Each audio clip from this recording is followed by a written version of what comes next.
문희정의 핫 키워드. 가장 뜨겁고 궁금한 국제 이슈를 분석하는 시간입니다. 문희정 국제정치평론가 전화 연결돼 있습니다. 평론가님 안녕하세요. 네, 안녕하세요. 네, 늘 논란을 몰고 다니는 트럼프 대통령이기는 하지만 이번에는 미국 내에서도 가장 민감한 부분입니다. 인종차별적인 발언을 해서 지금 도마 위에 올랐네요. 네, 그렇습니다. 이 도널드 트럼프 미국 대통령이 트윗을 통해 민주당의 유색인종 출신 의원들을 저격한 건데요. 특정인들을 지목한 것은 아니지만 정황상 누구인지를 알 수 있어서 미국 내부에서 심각한 문제로 불거진 겁니다. 예. 트럼프 대통령이 현지 시각으로 14일 소위 진보적이라는 민주당 여성 의원들을 지켜보는 게 흥미롭다. 이들은 원래 전 세계적으로 완전히 망가지고 최악인데다 부패하고 무능한 정부 국가 출신들이라며 차라리 원래 그들이 온 곳으로 돌아가 완전히 망가지고 범죄로 물든 것을 바로잡는 게 어떨까. 그리고 나서 우리에게 어떻게 했는지를 보여달라는 내용의 트윗을 올려 논란이 되고 있습니다.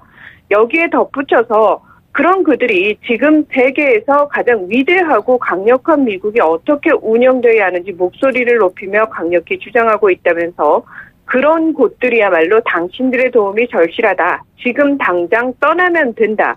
낸시 펠로시 하원 의장이 기꺼이 공짜 여행 일정을 짜줄 것이라고 확신한다는 말도 덧붙였습니다. 네. 왜 이런 내용의 트윗을 올린 건가요? 그러니까 민주당 내부에서 이 낸시 펠로시 하원 의장과 유색인종인 초선 의원들 사이에 갈등이 생겼는데요. 네. 여기에 트럼프 대통령이 트위터를 통해 불쑥 끼어든 겁니다. 이 사건의 발단은 지난달 27일 미국 멕시코 국경에서 붙잡힌 이민자의 보호를 위해서 46억 달러, 우리나라 돈으로 약 5조 4천억 원의 긴급 구호 예산을 하원에서 통과시키는 과정에서 민주당 내에서 갈등이 생겼는데요. 네. 알렉산드리아 오카시오 코르테스, 또 라시다 틀라입, 일한 오마르, 아이아나 플레슬리 의원은 민주당 의원총회에서 반대 입장을 내세우면서 낸시 펠로시 하원 의장과 대립했습니다.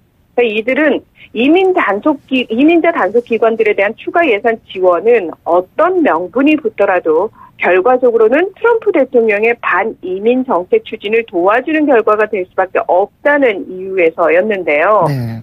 결국 이 법안이 통과가 됐지만 펠로시 의장이 언론 인터뷰를 통해서 불편한 심경을 드러냈고 이를 다시 초선 의원들이 맞받아치면서 논쟁이 된 상태였습니다. 네, 그러니까 결국 민주당 내부에서 갈등이 일어났는데 여기에 트럼프 대통령이 참견을 하면서 논란이 더 확산이 된 거네요. 네, 그렇습니다. 이 오카시오 코르테스 의원이 10일 워싱턴 포스트와의 인터뷰에서 펠로시 의장을 겨냥해서 새로 당선된 유색인종 여성을 노골적으로 지목한다. 완전히 무례한 지점에 이르렀다고 주장을 했고 네. 오마르 의원 등 다른 유색인종 여성 하원 의원들도 지원 사격에 나섰는데요.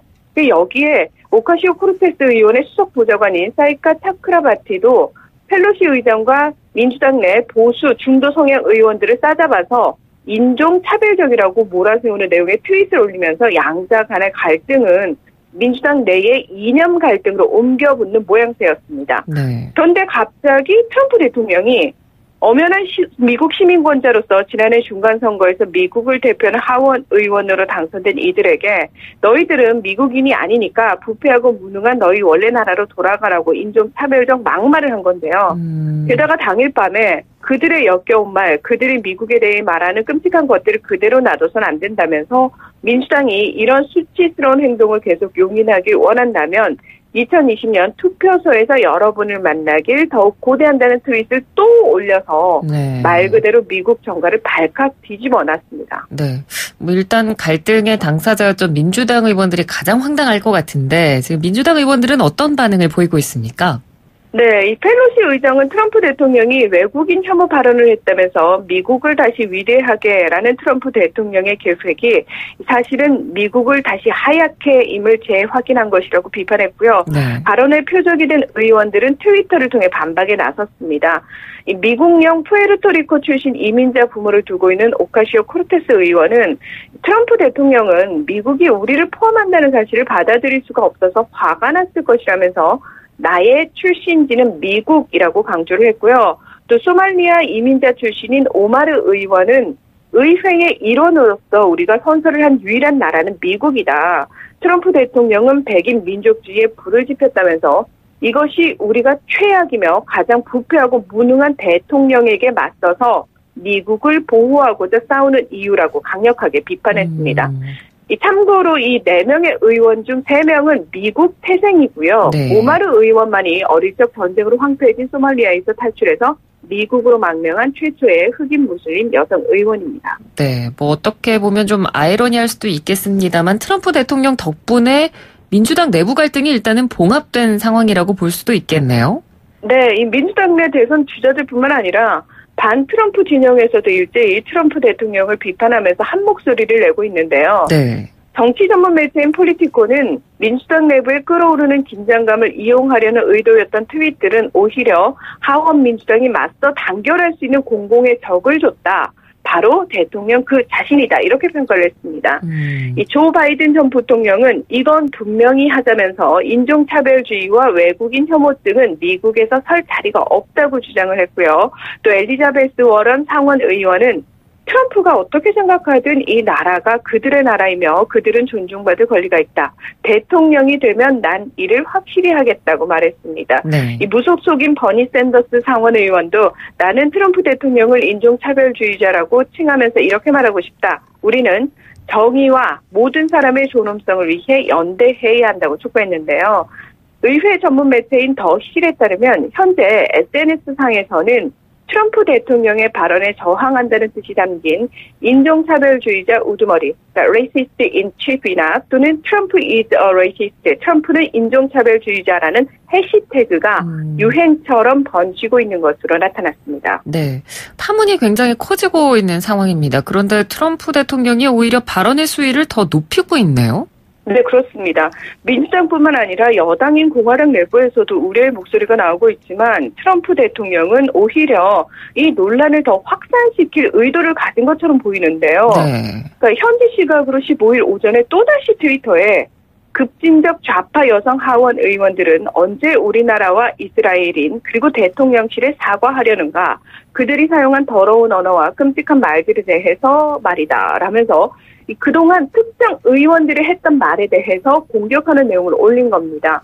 이어서 백악관에서 열린 연례 미국산 제품 전시회 연설에서도 그들이 하는 일이라고는 불평뿐이다. 그래서 내가 하는 얘기는 떠나고 싶으면 떠나는 것이라면서 그들은 우리나라를 열정적으로 증오한다고 공세를 이어갔는데요. 그럼 낸시 펠로시 하원 의장이 내가 미국을 다시 하얗게 만든다고 하는데 아주 인종차별적 발언이라고 오히려 비판하면서요. 자신의 주요 지지 세력인 백인층 유권자들을 의식한 발언도 했습니다. 네. 뭐 감정적으로 발언을 한 것 같지만 사실 속내가 분명히 또 있을 것 같거든요. 어떻게 네, 보십니까? 그렇습니다. 네. 꽤 오랜 동안 TV 리얼리티 쇼도 진행했던 트럼프 대통령의 경우 어떤 사안에서건 본인이 이슈의 중심에 서야 한다는 생각이 강한데요. 네. 본격적으로 막이 오른 내년 대통령 선거에서 투표일까지 어떻게든 자신에게 유권자들의 이목을 잡아두고 선명성을 높여서 지지자들을 계속 결집시키려는 분명한 목표를 가지고 있을 겁니다. 2016년에 있었던 지난 대선 과정을 떠올려 보면 바로 이해가 되실 텐데요. 네. 이 당시 많은 언론들이 트럼프의 막말을 비판하는데 거의 대부분의 지면과 방송 시간을 할애하게 만듦으로써 이 당시 상대적으로 힐러리 후보에 비해 열세였던 자신의 인지도를 급상승시켰고요. 대통령 당선으로 확인됐듯 샤이 트럼프라고 하는 지지 세력의 결집을 성공시킨 경험이 있습니다. 이 트럼프는 당시 인종차별적이고 반이민주의적인 발언을 부각시켜서 백인들의 불안을 자극해서 지지를 모았고요. 네. 반대로 유색인종에게는 정치를 혐오하게 만들어서 현실 정치를 외면하게 만들었는데요. 이 때문에 당시 대선 투표율도 역대 가장 낮은 수준인 55.4%에 그쳤습니다. 이 무엇보다 최근 발표된 여론조사 결과에서 트럼프 대통령이 민주당의 유력 대선 후보들과의 양자 대결에서 모두 열세인 것으로 나타나서 분위기를 환기시킬 만한 이슈가 필요한 상황이었는데요. 네.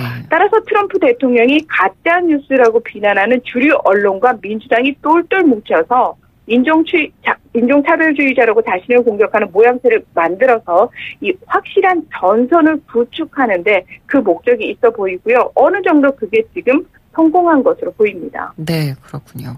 지금 말씀해 주신 것처럼 이 미국 주류 언론들 지금 잇따라 트럼프 대통령에 대한 비판 기사들을 좀 쏟아내고 있는 상황이죠. 네, 그렇습니다. 이 뉴욕타임즈는 이번 트럼프의 트윗은 그가 극렬한 인종차별주의자임을 증명한다면서 인종 문제를 의도적으로 건드림으로써 2020년 대선에서 투표자의 70% 이상인 백인 유권자들에게 집중하려는 의도된 전략이라고 분석했는데요. 예.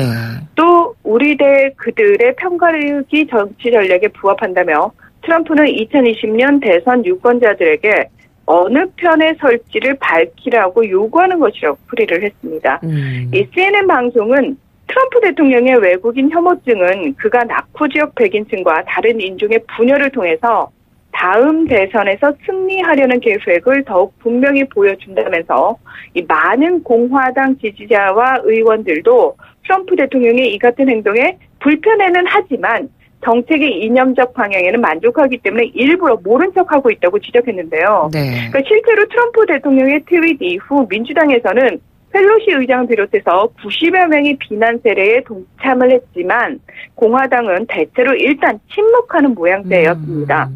이 CNN 방송은 또 트럼프 대통령의 발언이 인종차별적일 뿐만 아니라 반미국적이라고 비판했는데요. 네. 인종사회적 분열을 이용하기 위해 고안된 선거 전략의 논리적인 확장이라면서 이런 상황에서 트럼프 대통령은 인종차별적인 발언들을 유용한 정치 무기로 활용하고 있다고 주장했습니다. 네.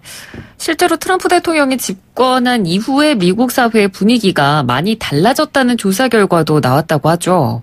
네, 그렇습니다. 이 트럼프 대통령이 미국 사회를 양분시키면서 분열과 갈등을 조장하고 있다는 비판은 취임 직후부터 계속해서 나오고 있는데요. 네. 이 불법 이민뿐만 아니라 합법적인 이민 1, 2세대인 이들 의원에 대한 인종차별적 발언은 교육 현장에서도 나타나고 있는 것으로 밝혀졌습니다. 미 캘리포니아 대학 로스앤젤레스 캠퍼스의 존 조저스 교수가 지난해 전국의 약 500개교 교장을 대상으로 실시한 조사에 따르면 트럼프 대통령 취임 후의 변화 중 하나로 89%가 정치 세계의 품성 결여나 호전적 풍조가 교내에도 영향을 미쳤다고 답했는데요. 네. 조저스 교수는 실제로 교내에서 이민자 자녀에게 자기 나라로 돌아가라고 말하고 친트럼프와 반트럼프 학생 간의 폭력 사태가 발생하고 있다는 구체적인 사례를 제시하기도 했습니다. 그동안 트럼프 대통령은 마음에 들지 않는 판결을 내렸다고 히스패닉계 판사를 비난하고 또 인디언계라는 이유로 민주당의 워런 상원 의원을 포커호스타스라고 칭하면서 조롱하기도 했는데요.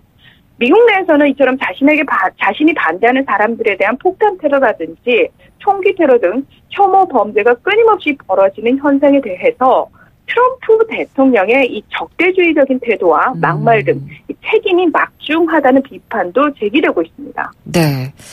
자, 오늘은 트럼프 대통령의 인종차별 발언 논란에 대해서 한번 짚어봤습니다. 오늘 말씀 잘 들었습니다. 고맙습니다. 네, 고맙습니다. 네, 지금까지 문희정 국제정치평론가였습니다.